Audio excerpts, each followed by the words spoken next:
My name is Emmanuel Odibe. I'm a survivor of sexual abuse and other abuses in general. When I was in secondary school, I was molested by a senior named Chimezie. I was in just 3 then. He came to the class, took me out to the hostel, put a cream between my legs, and started abusing me. That action alone shut down so many years of my life because I lost myself. I couldn't cope with education. I couldn't go to class. I couldn't mingle with people. I couldn't do anything. I became angry at everybody, both male and female. I become a bitter boy without any concentration and no direction. That's when I get to realize that most victims are always too shy, too ashamed, or too scared to talk about the experience. So it keeps haunting them, traumatizing them all the days of their lives. They will never ever be able to find themselves again, except they decide to talk about it. I regret myself, recollected myself when I decided to tell my story to the whole world.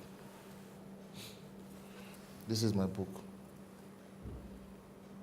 the story of my life, my journey, everything I've encountered, both the good and the bad and the ugly as it is.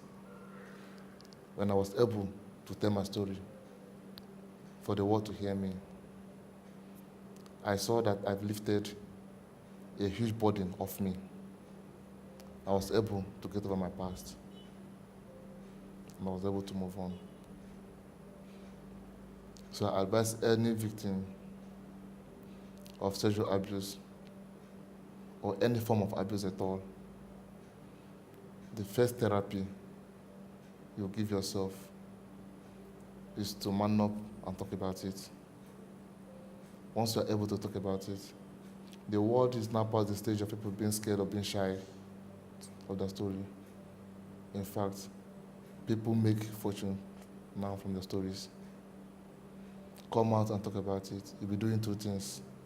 One, you'll be educating the world, letting the world know what this happens and this is how to protect your own one. Then secondly, you'll be saving yourself from yourself, because that's only when you can be able to move on, get yourself together and move on. But one thing that pains me more is that the educational system in Nigeria, if not Africa, do not provide a functional protection system for children in school. Because most abuses happens either in school or they are the bracket of when the person is still a student. But there's nobody to talk to. They can't complain to the school. They can't complain at home. They can't even say it in church. So they live with it all the days of their life. They keep on living with it till maybe they die, like the little girl China that died of recent of sexual abuse.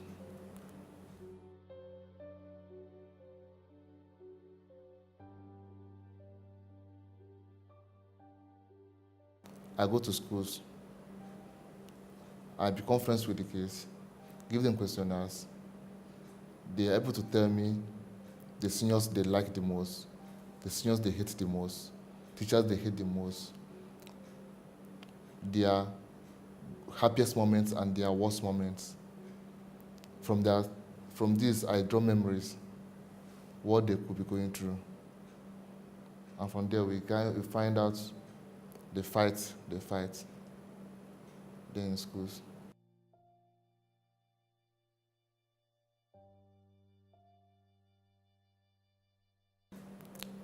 Let the schools protect our children.